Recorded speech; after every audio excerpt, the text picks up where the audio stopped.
punta sa ating panambahan. Wala tayong kapal kasi kukunti lang tupuan ang nagamit. Hallelujah! Praise God! Victory! Sabi ko, huwag ka mag-ganon. Negative naman yung sa kanya. Ako nanalangin naman na, Lord, sana padalhin mo kami ng maraming kaluluwa. Ayun mo na yung mga membro. Lord, sana Lord. Nabayaran namin yung mga upuan. So pag nabayaran, malaking testimonyo. Kasi konti lang ang nagsimba. Wow, victory para sa kanila. Kasi pag kami ng mga 90, 91, ay naku, sabi pastor, saan tayo magbuwang bayan? Sabi, huwag kayong mag-alala. God will provide. Buksan mo yung wallet mo, nandoon. Hallelujah. Praise the Lord. So, para na yung Davao, para na yung Davao. Para makareport naman kami next year. Pag-uwi ko, pag-operation namin, hahanap kami ng mas malaki na yung venue, function hall. Ikalis tayo ating presidente, sabi niya, maghanap talaga kayo. Okay? Hallelujah. So, palakpakan natin ang Diyos. Hallelujah. Focus ko na yung 20 minutes. I have only 10 minutes. Kasi alam niyo, kinitahan ako sa ibang simbahan, tapos walang limit. Wow! Sabi ko, wow! Wala namang kamay sa likod. Wala namang mikro. So, I hope na dito walang kasi first time ko ito magwani na walang limit. Posible alauna, alas 2 tayo natapos ito. Hallelujah! Glory! Amen! God's energy! Praise the Lord! Alam nyo, kung minsan, may maraming mga hindrances. And sometimes, we are weak. And basahin natin, tingnan natin dito sa Bible, ito ang mga hindrances. Alam nyo, naghahanap o naghahanap ang Diyos o hinahanap ng Diyos ang mga tao na hindi marunong lumingon sa mga sirkumstansya. At yun ay ikaw. Turok nga, kapatabi mo, ikaw. Ikaw! Ikaw ang hinahanap ng Diyos kasi hindi ka marunong lumingon sa mga sirkumstansya. Because you believe that the presence and the power of God is in you. Kahit anong bigat, anong hirap, mga kapatid. Kagabi, nag-usap kami, tinining, sa mga naranasan namin sa ministry, ang hirap talaga. Gusto kang kumain, wala. Gusto kang magdamit at magsuot ng damit na presentable, wala. Gusto kang sumakay, walang sasakyan. Lagi kaming alay lakad. Kasi wala. So mas mahirap kung lagi kang mag-alay lakad. Ang problema mo naman, yung suot sinilas at saka yung shoes. Kasi magagasgas, ano ba? So ilang linggo lang. Wala nang matira. Puro na ng paa. Hallelujah. Ito ang una. At sabi dito ni David, tingnan niyo si David, the principle ni David is very strong and active. Because alam niya na ang presence ni Lord nandiyan sa kanya. Pag ma-feel niya na ang presensya ni Lord ay aalis sa kanya, sabihin niya, Lord, cast me not away from thy presence, O God. At lagi siyang sumisigaw na, oh my soul, oh bless the Lord, oh my soul, and all that is within me. Mula sa kanyang buhok hanggang sa kanyang paa. Kasi alam niya na ang presence ni Lord, yun ang nag-inspire sa kanya. Sa tuwing ang presensya ni Lord ay aalis, ito ang nangyari. Sabi niya dito, but as for me, my feet were almost gone. Hindi lang pagbabackslide at may sintoman ng backsliding, si David, at sabi niya, yung paa ko, parang hindi na makatayo.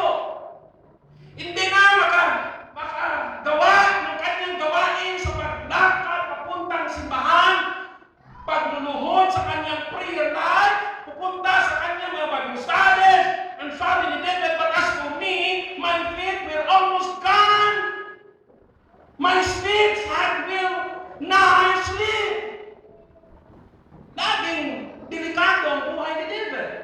Bakit? In verse 3, because I was envious at the fullness when I saw the prosperity of the wicked. I envious. Naiinggit ako sa mga taong ungodly. Wala silang Diyos, hindi pumupunta sa church. Pag nakikita ko sa kanila na ito mga tao na ito ay punong-puno ng mga material things, mga matataba, mga puki, mga kinis sa mga balat, mga kutis, malalaking mga bahay, mga magandang sasakyan. Sabi ni David, naiinggit ako sa mga taong wicked. At yun ang hinungdan, ang dahilan na si David ay nanghihina dahil sa kanyang pananaw sa buhay. Huwag mong ibahin and don't change ano ang tinulog sa'yo at ano ang pinamulat sa'yo simula pa hanggang ngayon. Kasi pag mag-win ka, ito ang mangyari sa'yo. Hello? Hello? May simptoma o backsliding. Pwede nasa church ka lagi, pero pwede ang puso mo, yung heart mo, ay nababackslide na. Hello? Bakit may nagpresalusin dito, tapos ang binigan din yung mga kamay? Sundin mo ako, itaas ang mga kamay. Kung hindi ka sa timpo, pag sabi, itaas ang mga kamay, doon sa baba. Pag sabihin, ibaba ang mga kamay, nagpataas. Pagbaliktad na yan, pag hindi mo na sinunod yung right direction sa buhay mo, may symptom of backsliding. Hindi ka malatayo yung paa mo spiritually. Hindi ka na maniniwala kung konting sakit. Nako! Huwag mo na distupo ng Diyos, anak. Bili ka na ng bigol. Amay, mag-pray ba ka? Huwag mo na muna mag-pray. Ito piso. Bili ka ng paracetamol. O kaya, kuha ka na ng kalamugay. Kalamugay coffee. Para sa mga taong nalitit ang mga dibdib. Ito, mga herbal. Kung minsan doon na nakapokus ang ating mga pananaw. Nawala yung original na pananaw natin sa ating Diyos.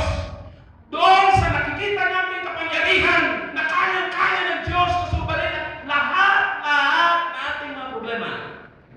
Alam niyo, kung minsan tingnan mo yung ating kapaligiran, biglang umangat ang ating mga tawag niyan, mga theology, yung mga gadget, mga tawag doon. Technology. Aangat, biglang umangat, di ba? Mga susunod na taon, makakita tayo ng gadget na walang object sa kamay mo. Only para siyang pinalot ng yung bakit. Nasa dulo ng yung daliri. Pero ito may contact ito doon sa satellite. Kahit saan pader, pwede mong humaw. May screen ka na. Tapos, doon ka na magturo, mag-Facebook ka. Doon. Hello, hi. Makikita mo lahat. Yung asawa mo na sa abroad, kita mo, sino yung katabi mo dyan? Saan ka ba kumakain na yun? Diba? So, bukas ka ng newspaper. Yung newspaper na yun, nagsasalita si President Obama.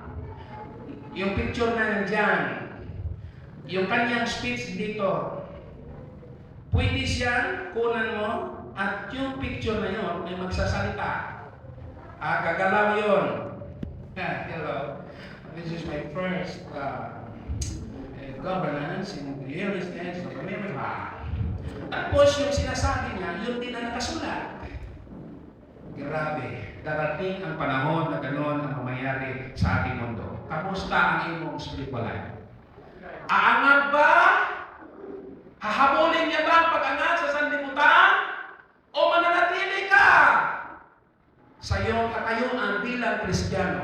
Mga kapatid, alam niyo, yung faith natin, yun ang kailangan na mag-angat din. Amen. Kailangan ihabol mo siya sa pag-angat sa mundo. Kasi pag hindi mo gawin yan, matabunan ka, mahuli ka, pagtingin mo, hindi ko na kailangan itong Panginoon, hindi ko na kailangan ng Bible, hindi ko na kailangan yung karunungan, kasi ito na high-tech na tayo ngayon. Maraming mga people at mga membro na backslide dahil sa ganitong gawain at pangyayari sa atin. Naiingit si David! Pag yung puso mo ay ma-transfer doon sa mga things o mga bagay-bagay na hindi ka nais-nais sa harapan ng Diyos, ganun na kasi hindi ako marunong yung salita. Gusto ko salita. Magbantay, mag-ingat ka. Ingatan. At ito ang sunod, the prosperity of the wicked. And sometimes sabihin natin, Lord, saan ka ba? Doon ka ba gumagawa o gumagalaw sa mga taong walang Diyos? At saan ninumayag ganito ang buwan namin? Pag lumabas tayo, doon tayo sa SM, doon tayo sa mga ibang lugar, ang lalaki mo nasasakit, wow, mga tao na ito. Bahay nila, sa trabaho aircon, ang kanilang kotse, kanilang sasakyan, ay grabe ka. Lamig, paglabas, doon naman sa mga lamig. Hindi nila naisip at hindi nila naranasan kung ang init sa Manila. Pero tayong nasa Panginoon, lahat na kahirapan, lahat na adjustment nasa sa atin. Amen. Hallelujah. But mga kapatid, remember, ang lakas at ang kapangyarihan dito sa mundo, sabi ng Bible, in this world, we shall have tribulation. Maraming mga pangyayari dito sa mundo at sabi ng Bible, hallelujah, heaven and earth shall pass away, but my word shall not pass away. Kung ang puno, kung ang mensahe, ang word of God nasa puso mo, ikaw ang tao na i-preserve ng Diyos hanggang sa eternidad. Amen. Hallelujah. Kahit mayaman ka, kahit ikaw si Mr. C, kung wala kang Diyos, ang lahat ay walang kapangyarihan. Life is meaningless without Christ. Amen. Walang saysay ang buhay kung wala ang Diyos. Amen. Munti lang ang income, pero kung may Diyos, wow, ang ganda ng buhay. Mayaman ka kung wala ang Diyos, natatakot ka. Kasi ramdam mo na nag-aanigid sa'yo. Kahit wala. Yung pala, yung gawa, yung ano lang. Action lang. Diba? So, salamat ng Diyos. Prosperity of the wicked! Their strength is firm. Alam niyo yung mga tao, kung ang sakit niya ay heart attack or sakit sa puso, proud siya. Kasi yung sakit na yun ay sakit na mga mayaman. High blood. Wow! Meron akong high blood. Na-crash sa airplane. Wow! Social. Namatay. Pero airplane naman. Pero kung namatay, nasungagag kabaw. Aliksan ng pison. Kung pinubring ang kamatayon. Ay, Diyos ko. In Jesus' name. Para tayong dinaon doon sa pinakababa. Kasi ang klase sa kamatayan, handa, pinubri. Ningkaon, may sudan, bukog, matinik, namatay. Mahiya sabihin, anong cause of death? Cause of death. Poison man yan. Poison, matinik, ng galunggong. Kasi mahira. Hallelujah. At ako tayo sabihin, yung mga totoong pangyayari sa ating loob, sa ating bahay, sa bahay. Diba? Hallelujah. So ito nakikita ni David. Their strength is firm. Mga taong walang sakit. Mga taong pupugi. Ang taong, wow, ang gaganda. Diba? Pupunta tayo doon sa mga mall. Lahat ng mga babae, lahat ng maganda. Diba? Yung mga lalaki, yung mga babae naman, lahat ng mga lalaki, mga pugi. Mga mayaman sila. Diba? Kung minsan yung puso natin ay nadali. Dahil dyan, Kristo going to heaven, hindi sa mga sikandari na mga bagay. Hallelujah! Kundi paano ka nakikinig sa salita ng Diyos? Paano mo ito nai-absorb? Sabi ng Bible, faith cometh not but to steal, to kill, and to destroy. Kailangan mo ang Word of God. Kailangan mo palalakihin yung pananampalataya. Paano lalaki yung pananampalataya? Sabi ng Bible in the book of Romans, faith cometh not, faith cometh but, ano ba yun?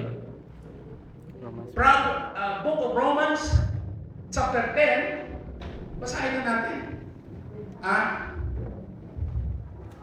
Hearing by the Word of God. Di ba gano'n?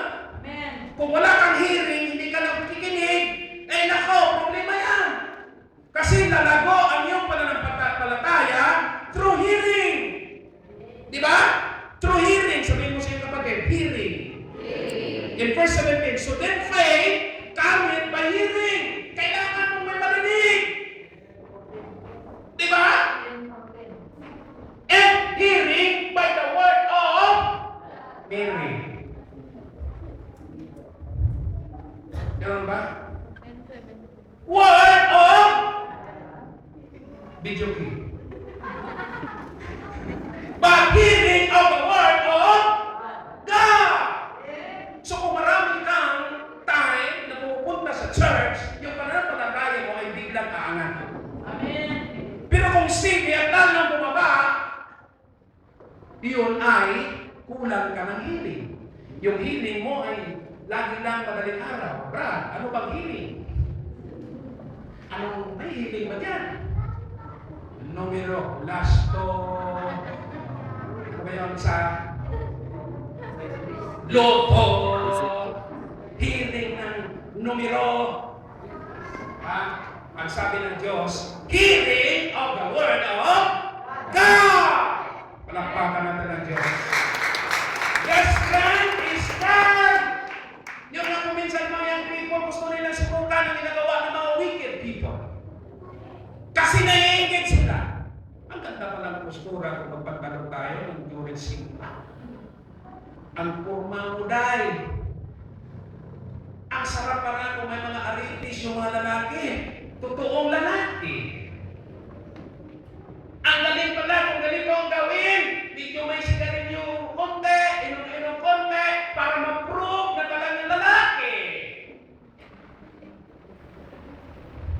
Naigit si Nere kasi hindi ginagawa ito ng mga born-again people. Kung inaanda mo yung buhay mo bilang anak ng Diyos for the day of judgment and for the coming of the Lord Jesus Christ, kailangan i-care mo yung buhay mo sa salita ng Diyos. Make God as your primary concern.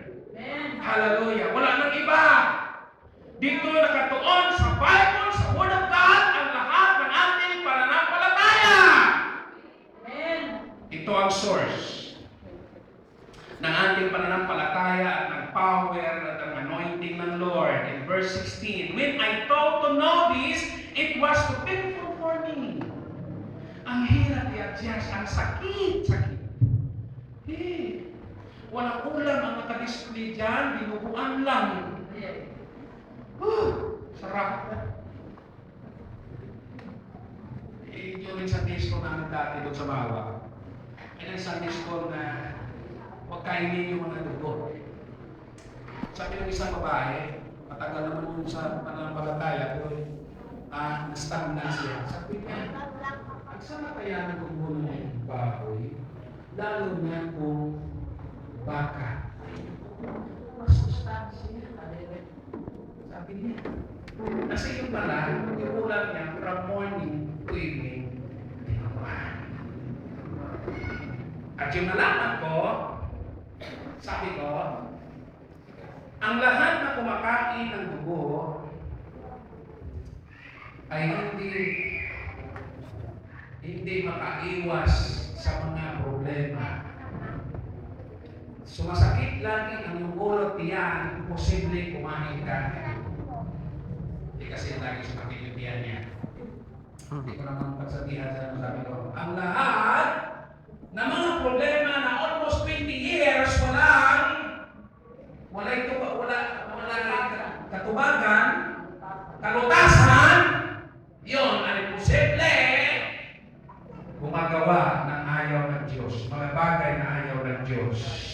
Hallelujah. So, bilang mga Kristiyano, iwasan natin. Amen? Only according to the Lord is going to pour out His blessings. And no trouble! Wala silang trouble! They are not in trouble as other men! Di ka makarinig sa kanila na magpatutuo, mga kapatid, wala kaming bigas kahapon. Di ka makarinig sa kanila na, mga kapatid, manalangin tayo kasi yung sakit na aking asawa, ulo, abaga, tuho, tiil, tuho, nabagin. From head to foot, ang sakit. Pero sa kanila, wala! Pero may tuktok sila.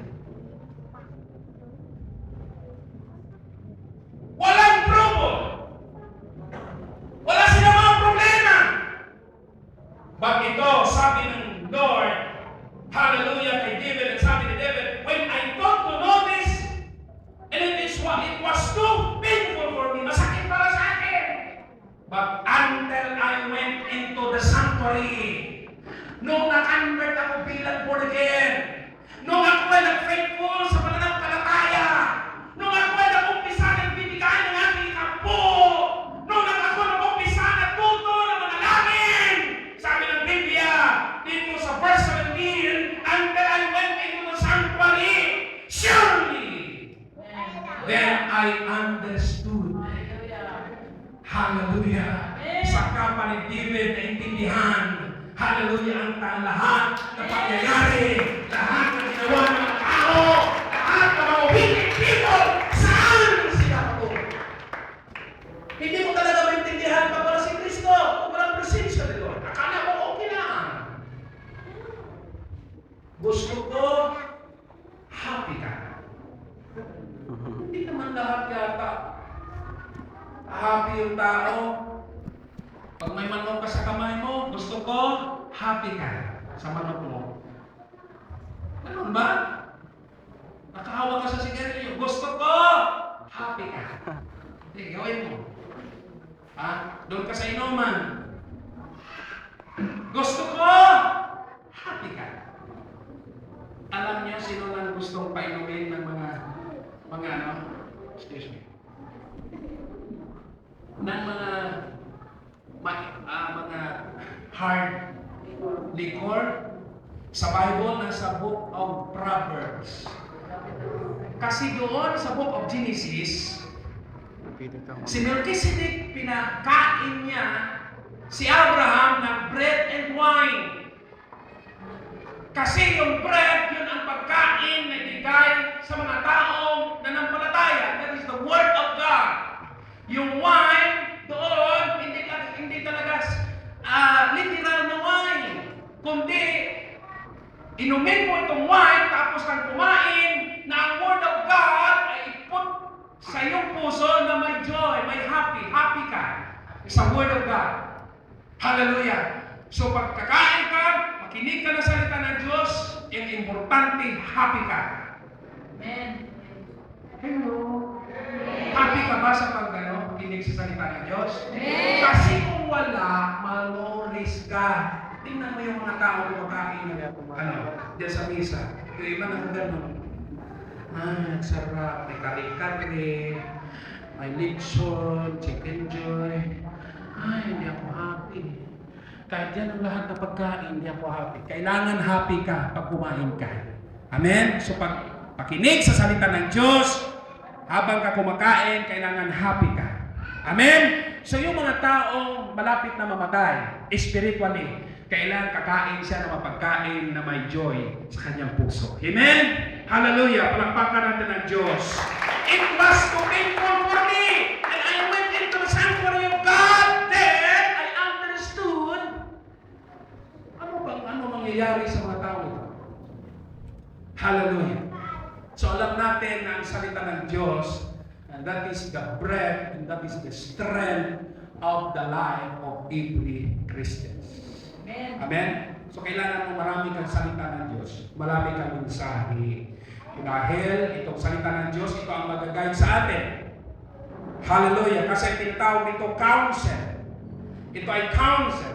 Sabi dito sa verse 56, my flesh and my heart fail, but God is the strength of my heart. Kung minsan yung puso mo ay bibigay. Kasi yung puso natin ay simple in all things. Ngayon, happy siya, may hapon. Ano na naman? Lungkot na naman. Ngayon, pwede siya mag-express yung kanyang gratitude sa Diyos. Kung may hapon, iba na naman. Hallelujah! So sabi ni David, my flesh and my heart faileth, but God is the strength of my heart. Siya ang lakas. Siya ang lahat sa ating buhay. Kasi pag wala si Kristo, tayo lahat ay wala. Hallelujah! Sabi ng isang presidente sa Amerika, it is hard to govern the world without God and the Bible. Amen. It's hard to govern our family. It's hard to proceed sa ating pag-aaral, sa ating mga trabaho without Christ. Amen. Hallelujah! Kailangan mo siya. Ngayon, saan si Kristo? Wala si Kristo dito. Pero sabi niya, I will not leave you comfortless, and I will send you another comforter, which is the Holy Spirit. That is the strength, and that is God's energy. Palakpakan natin ang Diyos. Hallelujah, hallelujah, hallelujah. For now, they that are far from thee shall perish. Lahat ng mga tao na liliko at mag-distansya sa Diyos, sila ay mamatay. Thou hast destroyed all them that go a-warring from thee. Remember in verse 28, but it is good for me. Sabihin mo siya katabi. It is good for me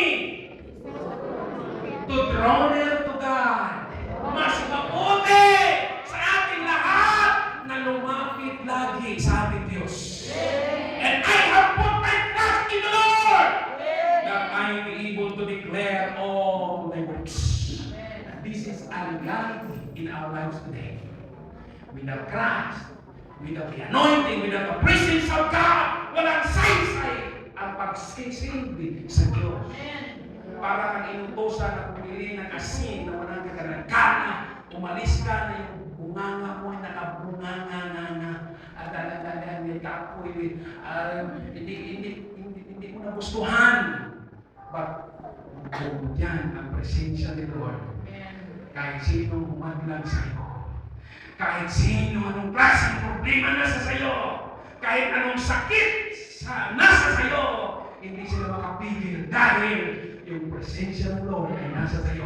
Hallelujah! And we need God's energy. Hallelujah! Lalakas ka at tataas yung legal ko sa iyong pananampalataya sa Diyos. Sa umagang ito ang ating kailangan. Hindi mo kailangan yung mga masasarap na pagkain. Mamamatay ka dyan. Mahaylan ka. Mag-abiting ka. That's not what you need. God's energy. Amen. So we will stand this time. If you want God's energy today, ask the anointing from the Lord. Ask those persons to uphold you, to move on your life. Hallelujah. Praise the Lord. Glory to God. Nais ko po sabihin sa inyo na ang mundo ay laging nag-o-offer na mga bagay-bagay na sisira sa ating pananampalataya. Every now and then, papasok yung mga trials, mga pagsubok sa buhay, pero hindi mo alam kung saan gagaling at sino gagamitin.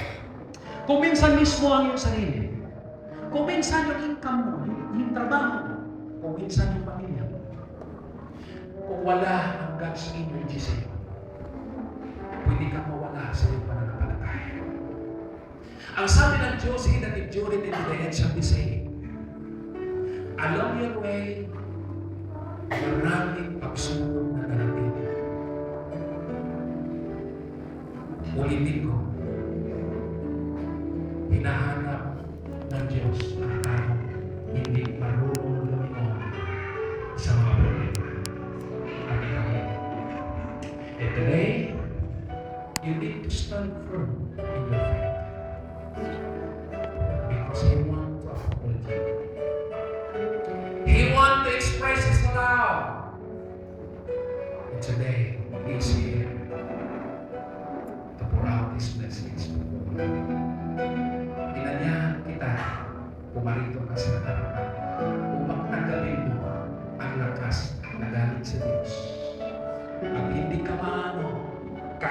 problema at mga pagsubok, still, you can stand in your faith. Hallelujah. Awitin natin yung worship. Lord, I thirst for you. Lord, I thirst. You need God's power. You need the strength from the Lord. I want to pray for you.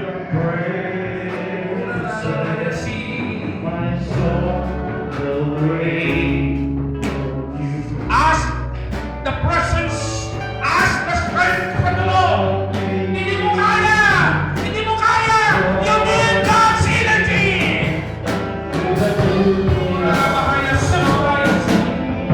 Feel the presence of the Lord. God is here today. Come, come! Oh, hallelujah, hallelujah!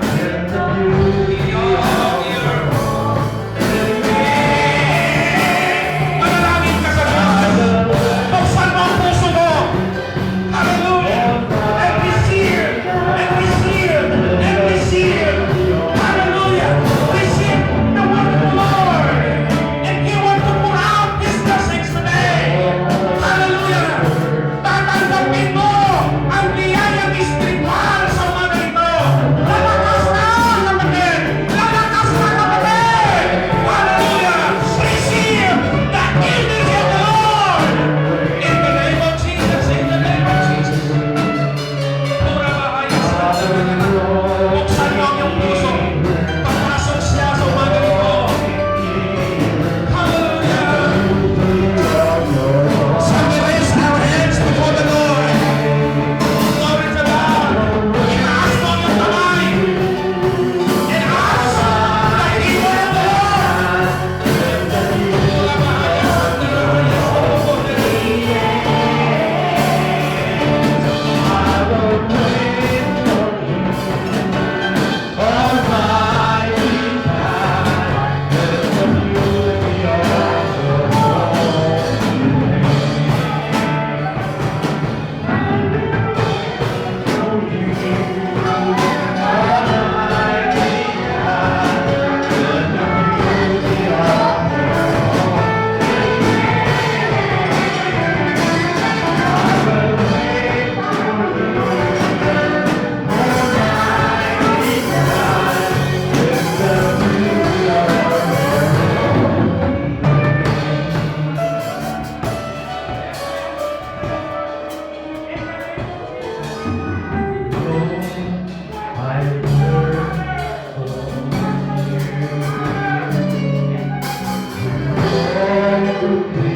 ang lakas na galing sa Diyos. Lalakas ka kapatid. You can able to stand firm. Yes. As the servant of God, I invoke the authority and the anointing upon thy people today. In the name of the Father and of the Holy Spirit. Amen and amen. Shall we give clap for him?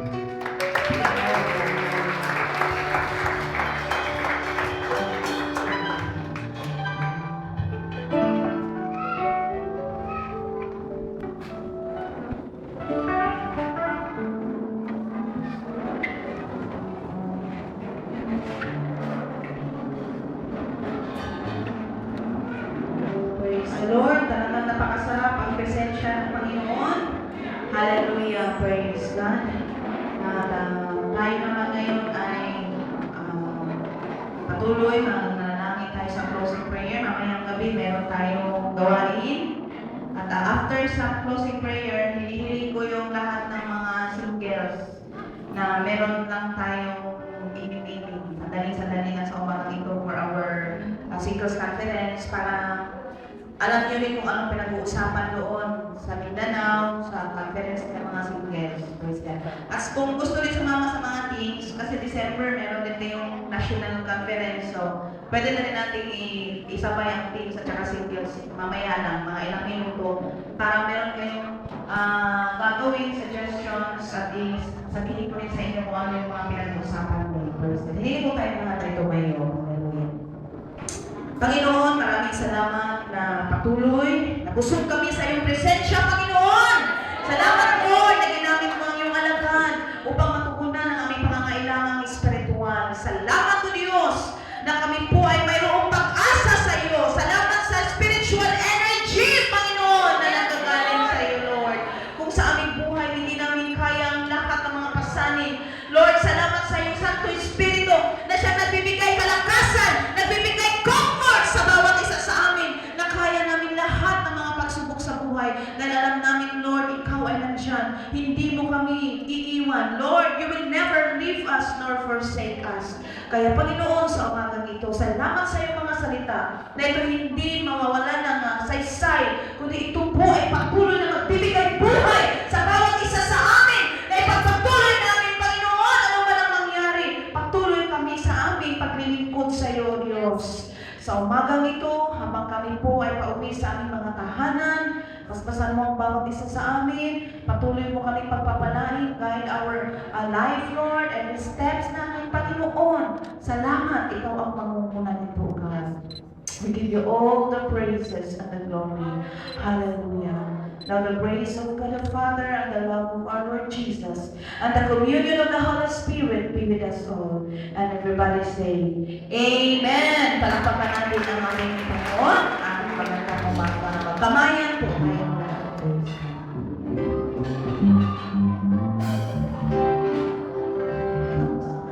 Nasa kanan, pagkain natin sa kanan.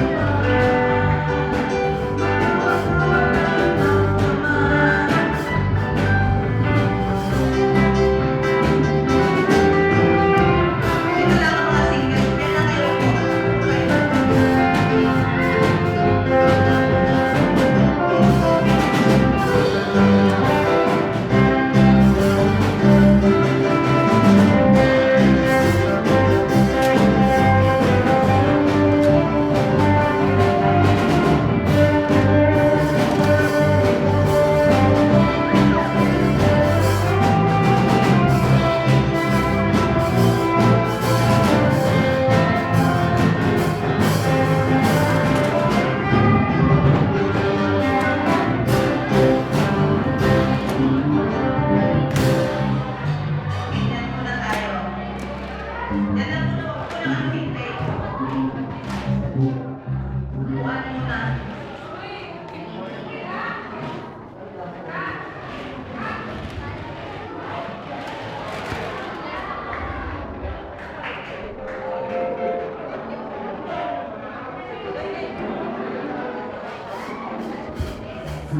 kasi papaakyat na siya. Minsan lang siya makadalo dito.